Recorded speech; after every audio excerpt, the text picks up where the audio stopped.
I'm ready if you're ready. You're the brightest thing that I ever did see. I am here today with the wonderful Abigail Jerri, and she is calling in from Nashville. Thank you for being here today, Abigail.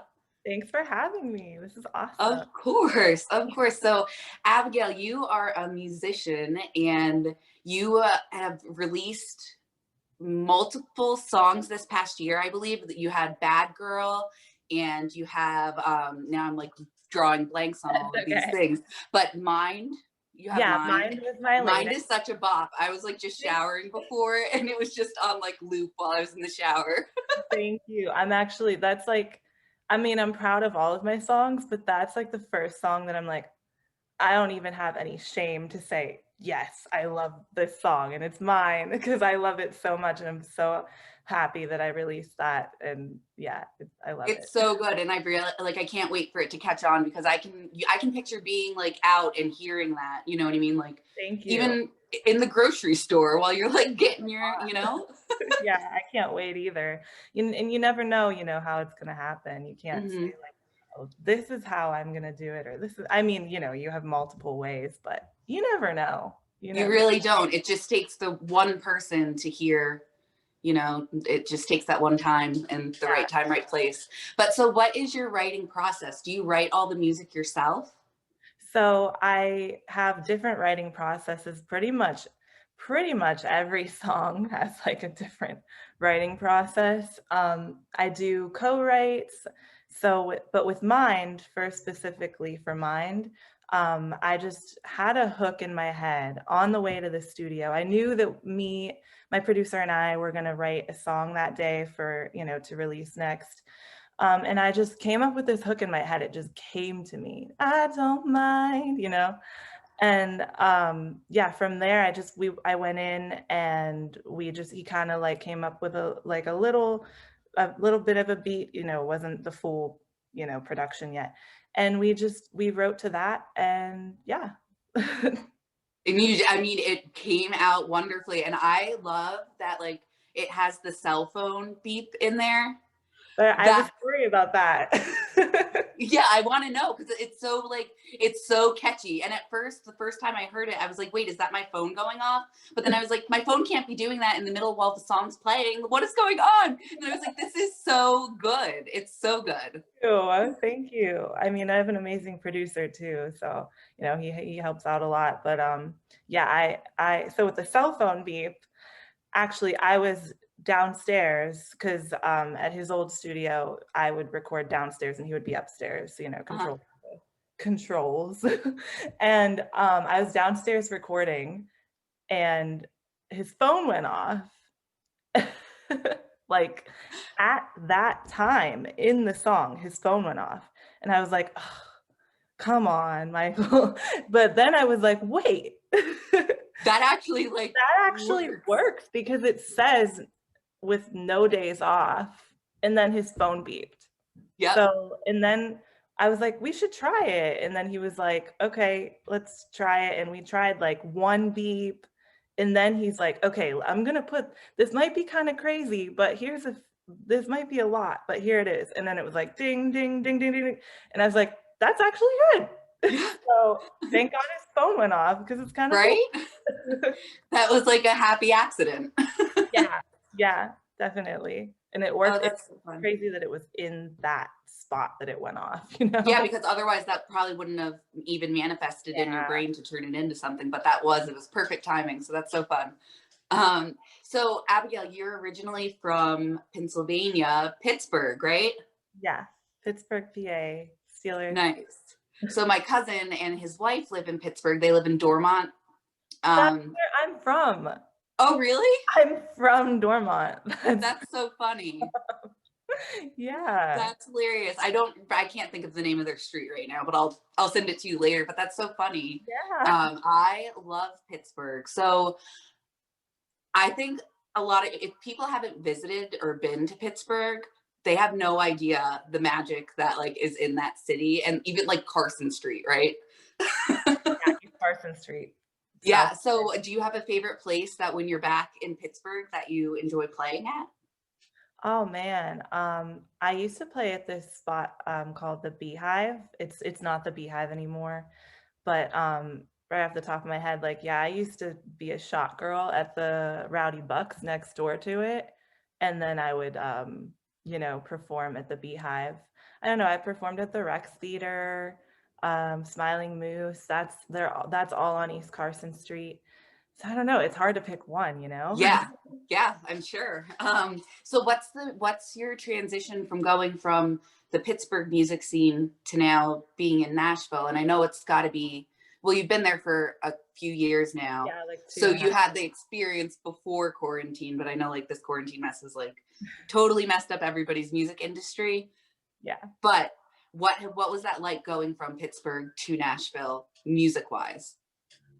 So in Pittsburgh, I mean, there's a good scene in Pittsburgh, there's a good blues scene. Like I would sing at the R Bar. That's a great little venue. And there's a big, blues scene. There's a pretty good hip hop scene in Pittsburgh. There's a little bit of everything.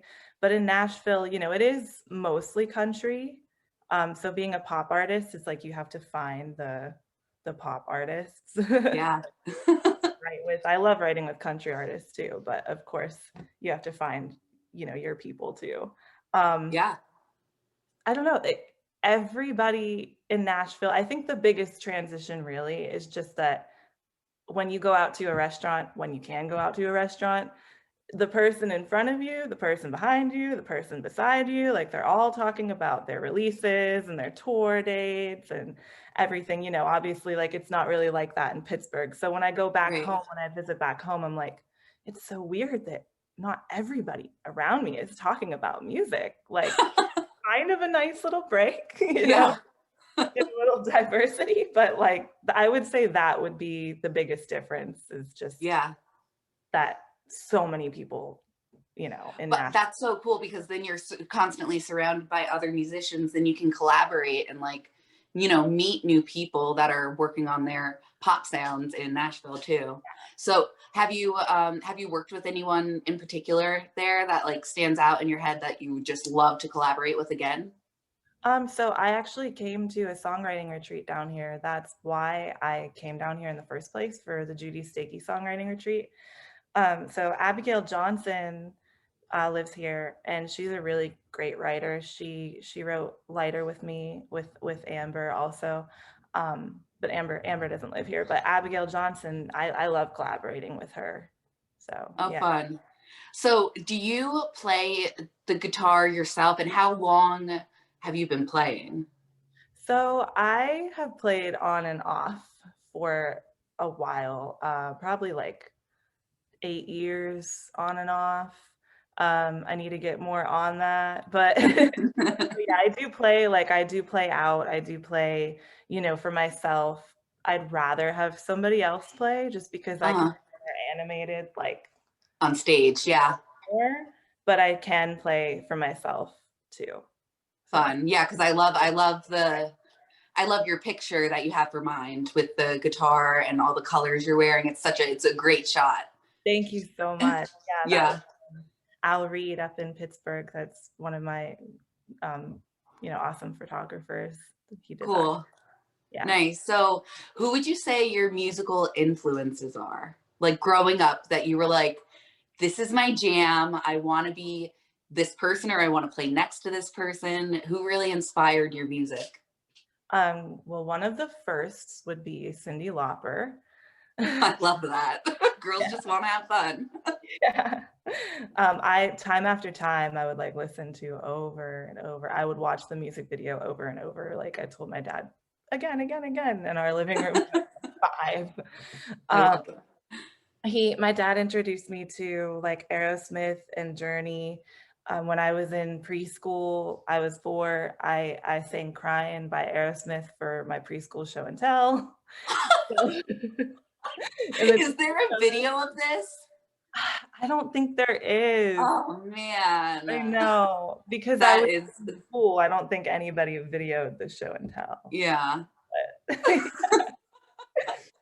So those are some big influences from a young, young age. And then, after those, my dad introduced me to them. And after that, I kind of discovered, Christina Aguilera. is a huge one. Huge one. Britney Yeah. Spears, Demi Lovato, now Tinashe, you know, and the list goes on and on. Yeah. Yeah. So if you could pick anyone to, you know, perform on stage with today, that is, you know, someone that's relevant today that you could just call them up on the phone and be like, hey, we're doing a show tonight. Who would you call? Man, that's tough. I don't know why, right off the top of my head, Gabby Barrett is from Pittsburgh too, and she's, you know, pretty big now. So that would be so Yeah. cool if we could, you know, two Pittsburgh girls get on stage together and Yeah. perform. Just fill up Heinz Stadium and Yeah, put on a show. yeah. I mean, and she's great too. I also like Dua Lipa and you know, Demi Lovato. Yeah. Yeah, Such Olivia power. She had like her powerhouse, Demi. I just, oh, I love it. amazing. I mean, she's inspired me since I was in middle school. Mhm. That song that was on one of her first albums, or it might have been her first album, I can't remember exactly right now, but it was called Believe in Me. And that just really like got me through some, you know, tough times, like in middle school, you know, and middle school is not easy. So yeah, she's been inspiring since I could remember. Yeah. So when you're writing your word, you know, you're putting your thoughts into these songs, are you trying to connect to it on like, is this your voice coming out or are you singing for other people's voices? Does that make sense? Yeah, that makes sense. I think both. I think it also depends on the song, you know? Yeah. I think for some songs it's really personal, and for other songs I know that I really want to help people feel better or feel, Hmm. you know, connected to it. And that's with every song, but some songs more. So I'd say both. Yeah, I mean, people are having a really hard time right now. And I mean, one of the best ways that you can spread joy is through music. I mean, that's just, it's people connect to music on a level that is just different than anything else in your life. There's just a special place for music, and your music in particular, it brings that joy. It makes you want to smile and it makes you think too. It's just, you're telling stories through your music and it's really great.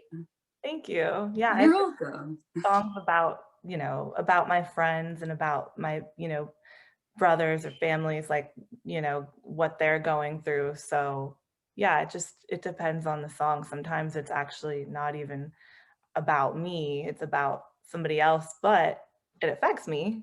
Hmm. So Yeah. it's both. For sure. So, when you're performing live, do you ever get stage fright or like, what's your like amp up before you get on stage? I used to like never get stage fright. I was in musicals when I was younger, and I, you know, went to high school for musical theater. But later in life, like I did start getting stage fright. I performed at the Exit Inn here in Nashville not too long after I moved here. It was like 2 years ago already. Feels like a year because COVID, Yeah. but Yeah. that I was like, so the night before I was getting ready and everything. I mean, you always do that, but with the Exit In, it's the Exit In. So um I don't know, I just breathe and warm up backstage and talk to my, you know, guitar player and just breathe really. Yeah. And then when you get on stage, it really all goes away. I mean, Hmm. it was an amazing feeling performing there. Yeah. Like, It's probably that like the 7 seconds walking from the curtain to the mic is where you're feeling that. And then you can like release. yeah, yeah. It's almost even before that, it's like, okay, you're ready to walk on stage. Okay, how long till I go? How long till I go? Yeah. You know, and then you're already ugh, whoo, can't talk. You're finally walking out on stage, and it's like it goes away a little bit then, but it's a little bit of a different nerve. And then Yeah. you're on stage and you're talking to the audience, and it's like, okay, I don't have to wait anymore. I'm here. I'm ready. Oh, that's fun. So your 5 year plan, 5 years from now, where do you see yourself? What's your goal? What like 5 years. Well, Where's Abigail going to be? yeah, it used to be to get signed, to a record label, but I don't think that's um, not necessarily needed anymore. Mhm. But if I got a really good contract, I would still do it. So I mean, I want to say to get signed, it would just have to be the right the right label at Right. the right time for the right reasons and Mhm. everything. So I would say that that would be a big goal. And just to inspire as many people as possible and, you know, reach as many people as possible with my music, collaborate with people that have inspired me for years, like we just talked about, all those things. And definitely a few tours in the next 5 years. Definitely. I've always dreamed of touring and I haven't done that yet. I've done it a little like traveling and playing, but Right. actual setup tour, I'm super excited for. So that's a big goal. Yeah, and I see it happening. It's going to happen for you. Thank Yeah. you. Let me know when you're going on tour. I mean, we always have concerts on our campus here in town at Ohio University. So I Awesome. do you Yes. know Athens at all? Because you're from I'm Pittsburgh. So Athens, yes. yeah, so I know like sometimes people from Pittsburgh will come because it's only like 3 hours, 3.5 hours from me. So I know there's a lot of people from Pittsburgh that come to school at OU. So I didn't know if you had Yeah. heard of Athens, but it's a great little town and they would absolutely love your music. Oh my gosh, thank you. I would love to do that. Even, I mean, I don't know with COVID, but Yeah. as soon as possible, I would love to. That would be awesome. Yeah, I mean, I'll connect you. I'm friends with a few of the different bar owners here in town and we'll get you a little Ohio tour going on. Cool. Yeah. Thank you. Yeah, of course. My bird in the bed. Do you hear a bird? A little bit, yeah. Okay, she like won't stop. I have a cockatiel and she like just wants so much attention all the time. That's like my dogs. I'm always like, shut up, guys. Oh my gosh, like I have 2 bedrooms and like I'm in the other bedroom. She's in that door, her door. She has her own bedroom. The other room's door is closed. My door is closed and like she won't stop. What's her name? Mustard. I've had her for like 9 Mustard. I love that. years to here with me. I love that so much. So, Abigail, how can people find you to follow and, get all of your music? So you can pretty much find me anywhere under Abigail Jerri with an I at the end. A lot of people spell my name wrong. It is kind of a big name, so I'll spell it out. It's Abigail and then Jerri, and you can find that on Spotify, iTunes, Instagram, SoundCloud. Yeah. All over. She's everywhere. Yeah. So on your Spotify, you had tons of listens on all this stuff. It's Yeah. so cool. Do you watch those numbers? I do. And actually, I think that recently it went up a little bit more because this one playlist is so great, and I actually found the playlist on TikTok, like, so That's awesome. really did help. Yeah, I mean, TikTok can be really great. Oh yeah, yeah. A lot of people are saying that Twitch, which I don't know too much about Twitch, but a lot of people are doing music stuff through Twitch. I don't know if that's something you want to look into. I probably should. It's not keeping up with all of that.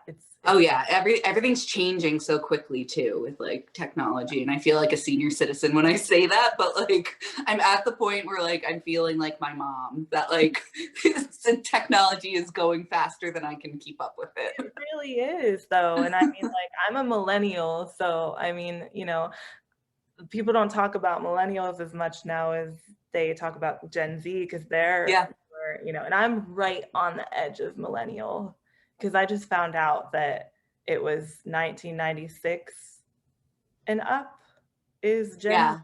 Yeah. And I'm 1994. So I'm like right on the edge. You're right there. But I know there's millennials that are like 35 to, so I'm, Yeah, I'm 87. I don't know what I am. I don't think I fit into any of those categories. Well, my brother was born in 88. I think you're a millennial. Yeah, here I Yeah, am. you're a millennial. Yeah. Oh man. So thank you so much for being here today. Was there anything else that you wanted to touch on or? I mean, there's always more to talk about, but I can't think of anything right I wanted to ask, so you are so gifted musically, and do you ever teach or do voice lessons or anything like that for other people? I haven't done voice lessons. I've thought about it though. I have thought about it. I actually coach gymnastics too, so I do Oh, already. that's fun. So I could probably teach that too. I just Yeah. haven't do it yet. Oh, that's so fun. You do gymnastics. That's Yeah, cool.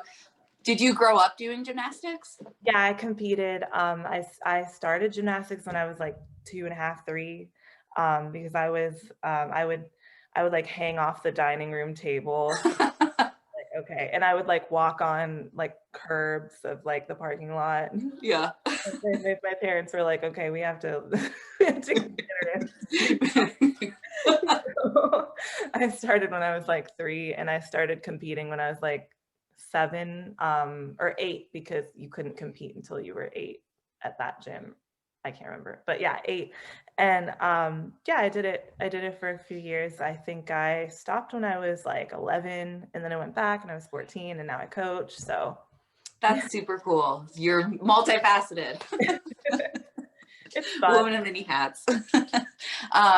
So Abigail, I just want to say thank you again for being here and joining me. And I am so excited to watch your journey and see your music, and can't wait to watch you on tour. Thank you. I'm so excited. Oh, can I say one more thing? Yeah, absolutely.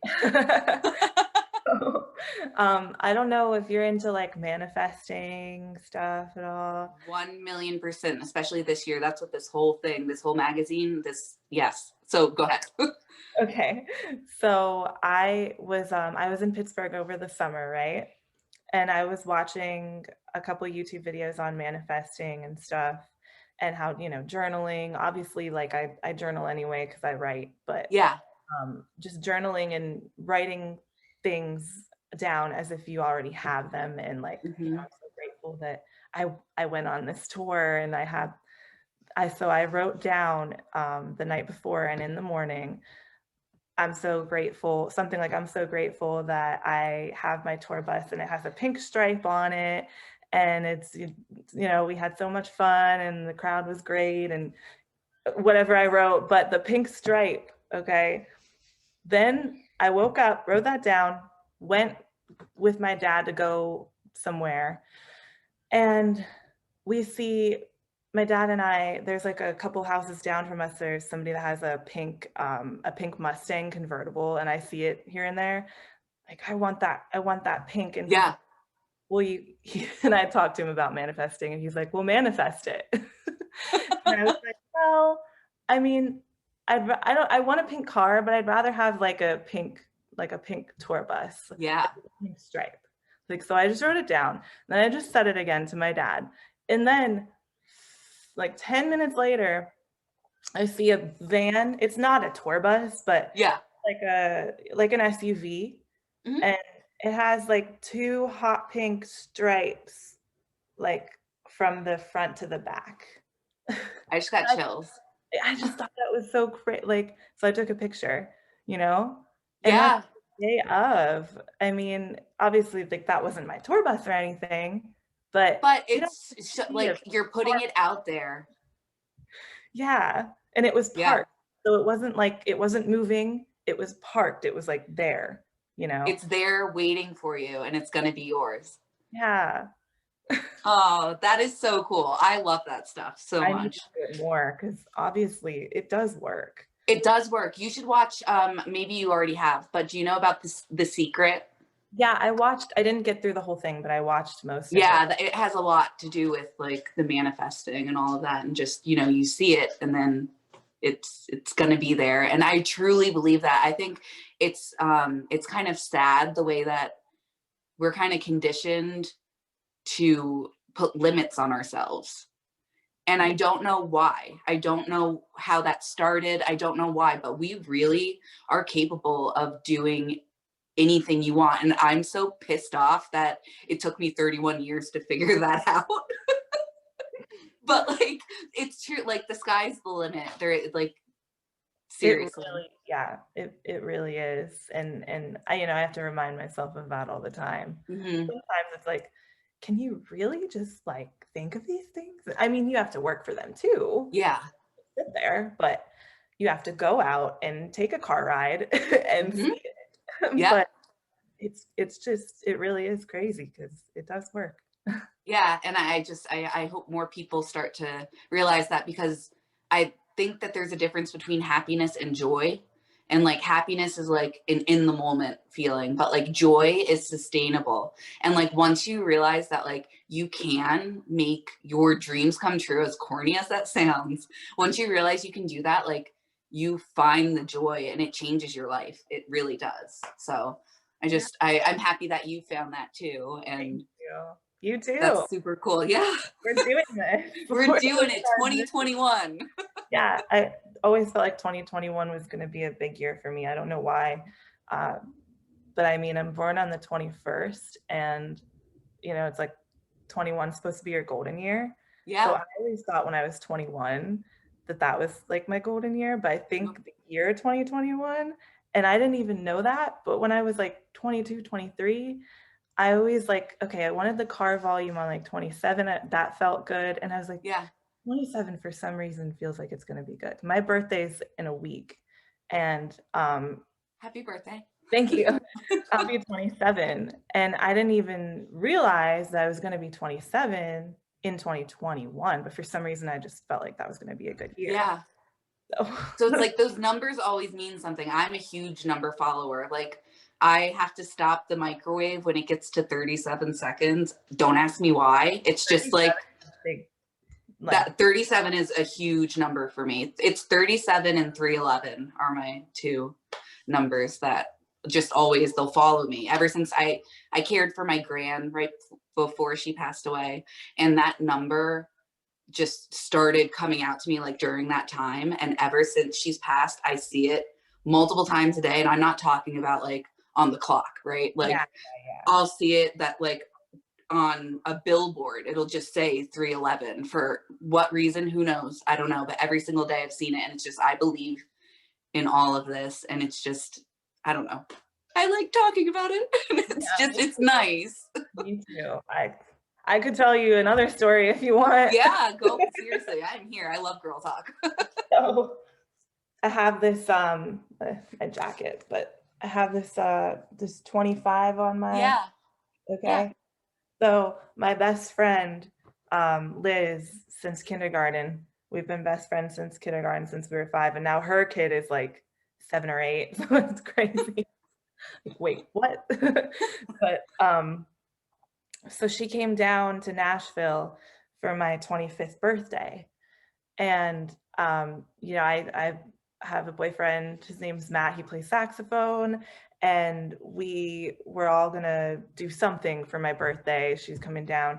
So I was like scrolling through Facebook, and I saw this this concert for this artist, No Name.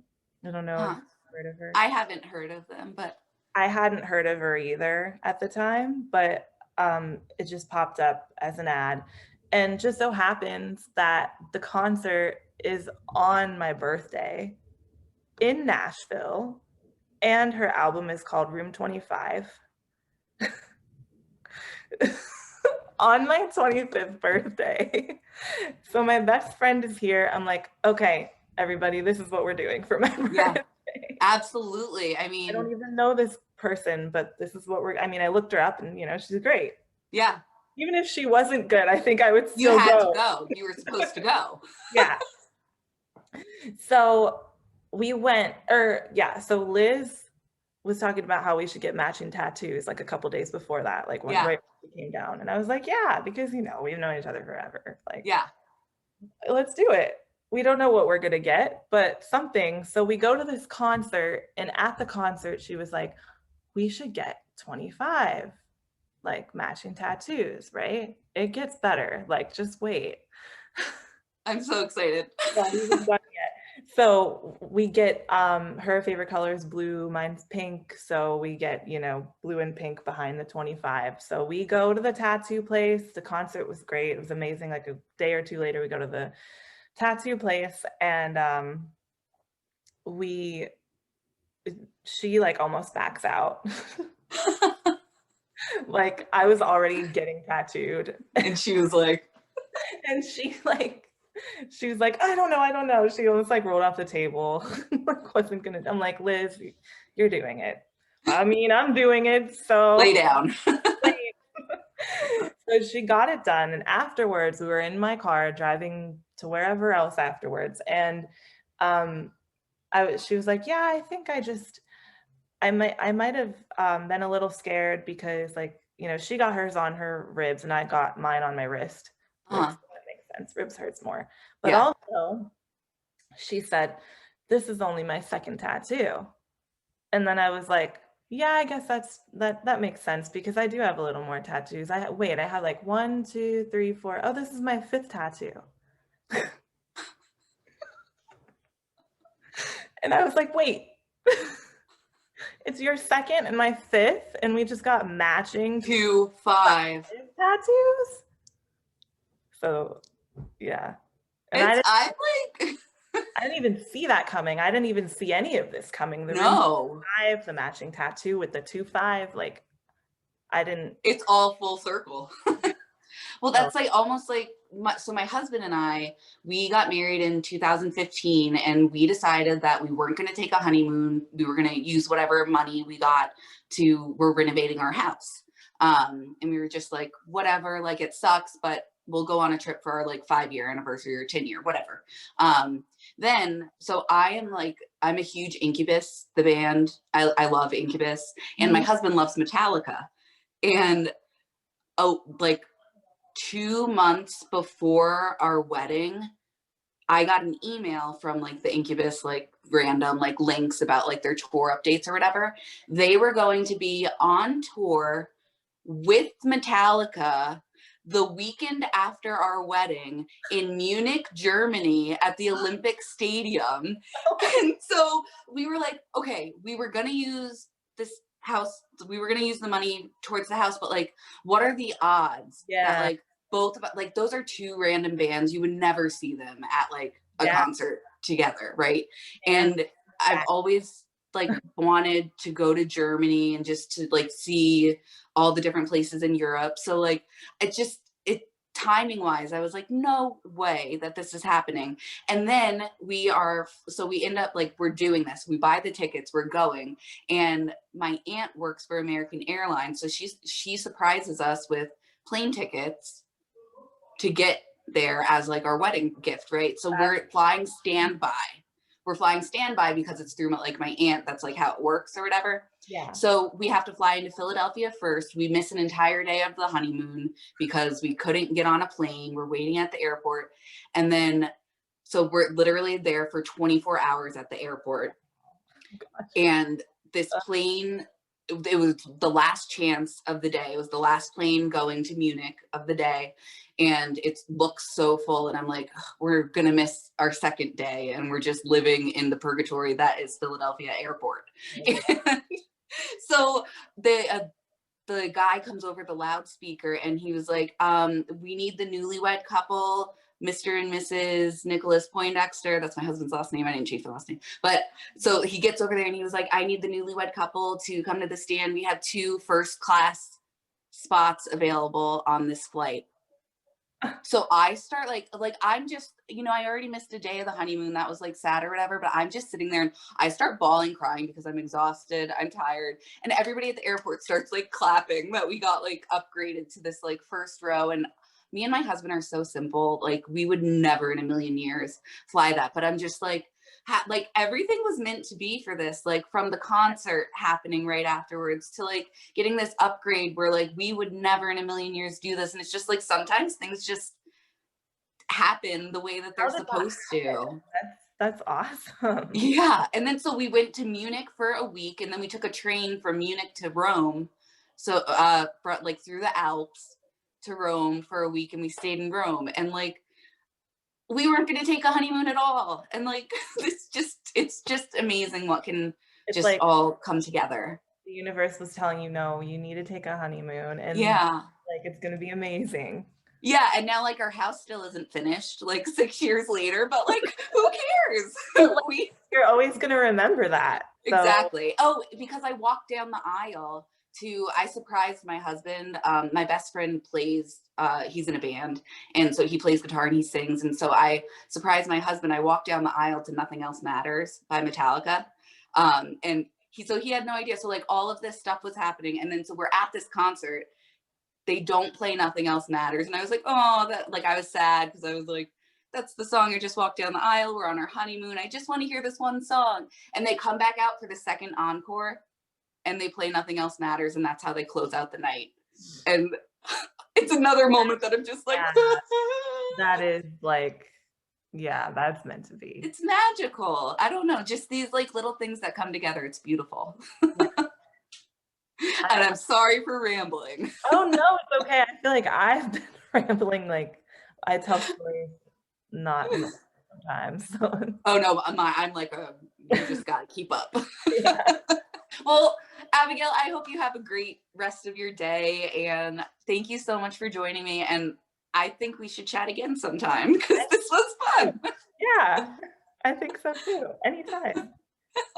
All right, so everybody make sure that you're following Abigail Jerri. She is on everything. It's Jerri with an I at the end. And follow Confessional Magazine. And we're so happy to have you, Abigail. And we wish you all the best of luck. And we can't wait to see you on tour. Thank you so much. It was so awesome talking to you. I'll talk to you soon. Okay, bye. Bye. You're the brightest thing that I ever did see.